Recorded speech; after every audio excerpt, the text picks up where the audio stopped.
Hey everybody, it's Read Comics 81 back with another comic book haul video. This is going to be a short video. I just have a small stack of books to show off from a couple of different places that I've been to recently. I went to an antique mall that I like to frequent, and I also took a road trip to an out-of-town shop where I was able to trade in some of my modern keys for some store credit and some cash. So I'll show you what I ended up picking up while I was there. But let's go ahead and get started with the antique mall. This is Amazing Spider-Man number 117. This is from February of 1973. And this is the first appearance of this character. He's called the Disruptor. And this has John Romita art on the interiors, and it is also a script by Stan Lee and Jerry Conway. And sometimes when I see Stan Lee on the script, I become a little suspicious about how much he actually contributed to the story.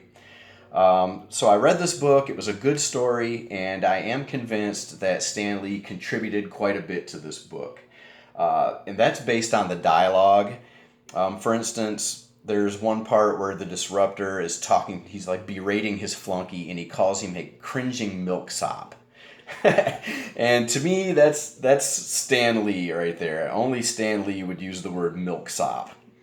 So anyway, yeah, happy to get this book. And I'm starting to get to a point in my collecting career where I want to narrow my focus down to picking up mostly Silver and Bronze Age books. And for me, that sweet spot is right between like 1960 and 1985. So like that 25-year spot is what I'm going to focus mainly on.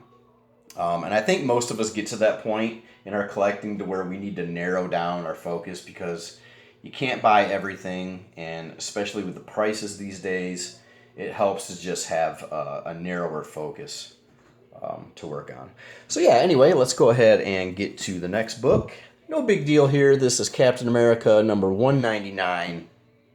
And this is not a significant issue. It's just a high-grade Bronze Age book, and I paid $4 for this. Oh, I paid $10 for the Spider-Man that I just showed. I'm not sure if I mentioned that or not. But yeah, just another high-grade Bronze Age book to add to my collection.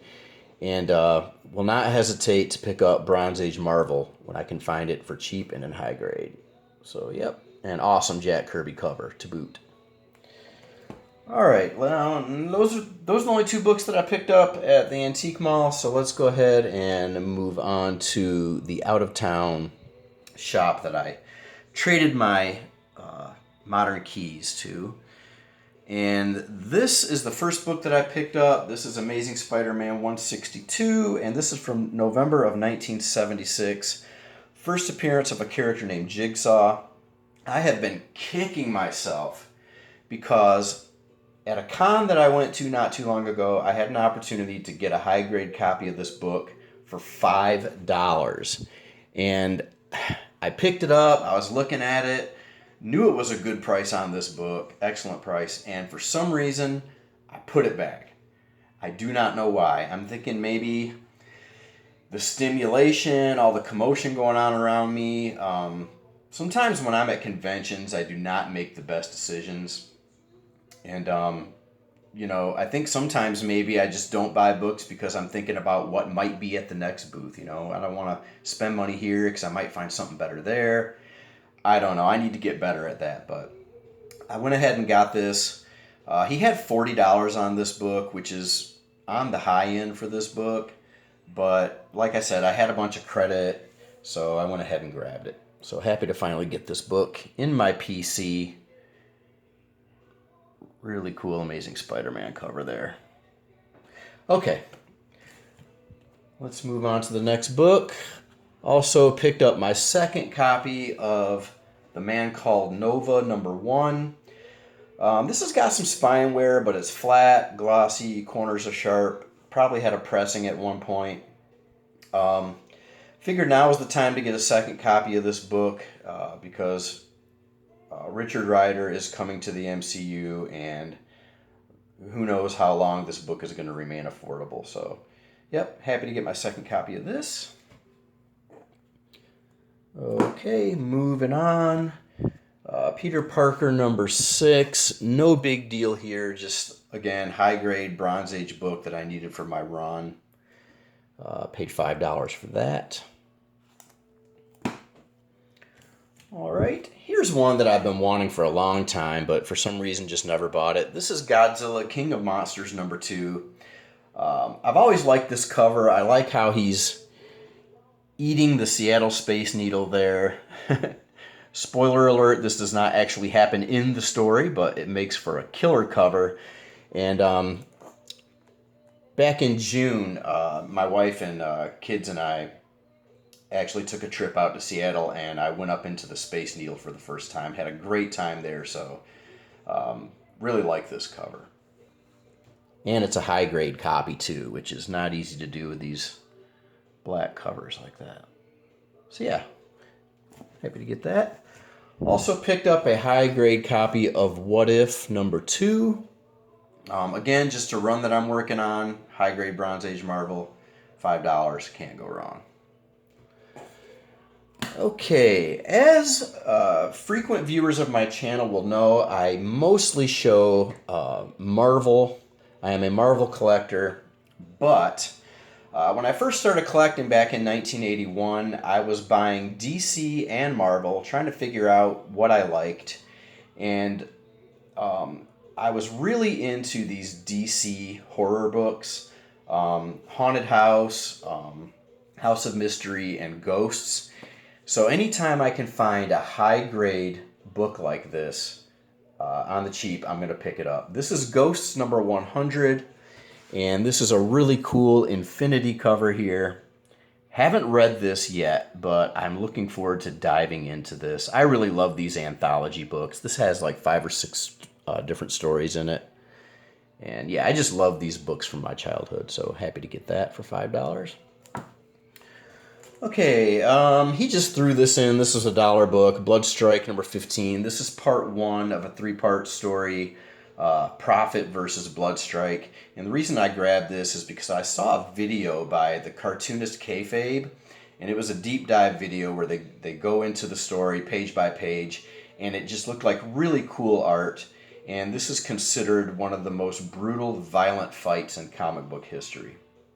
This is Bloodstrike 15, but the story continues into Prophet number 8, which I have not been able to locate yet, but I will. Okay, let's move on. Shout out to Mike at Night Tiger Comics. He originally put this on my radar a little while back, and this is Warlock in the Infinity Watch number 2.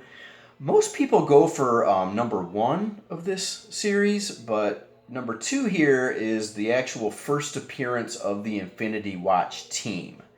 And saw this high-grade newsstand copy of this for $5. So I figured I'd go ahead and pick it up. I already have a couple of direct editions, but can't go wrong with that newsstand. Okay, another book that I was happy to find. Wasn't sure if I'd ever find this because for some reason I don't run into a lot of these books, but this is Marvel Previews, issue number 2, and this is the first preview appearance of Laura Kinney X-23. It's got an image of NYX number 3.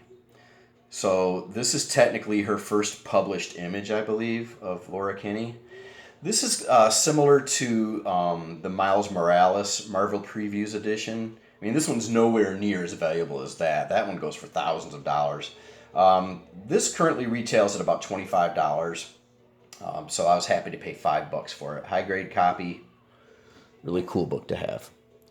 Okay, already down to the last book, guys. And this is from December of 1963. And this is Tales of Suspense number 48. So happy to get this book.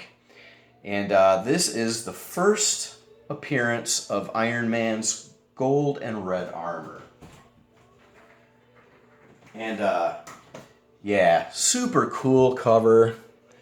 I love these old speech bubbles with the color in them, and this is just a really neat looking book.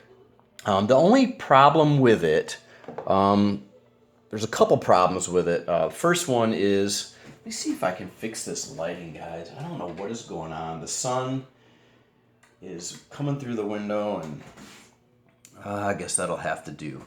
So anyway, yeah, this was actually manufactured without the bottom staple, and somebody decided to put what looks like some masking tape down there. And, you know, it's got the typical Marvel chipping on the bottom there. But other than that, pretty nice copy of this book. And I went on YouTube and I was looking at some tape removal videos. So I think I might try to go ahead and remove this tape from this book when I'm feeling confident. When I haven't had so much coffee and my hands aren't shaking, I think I'm going to go ahead and try my hand at that. But anyway, yep.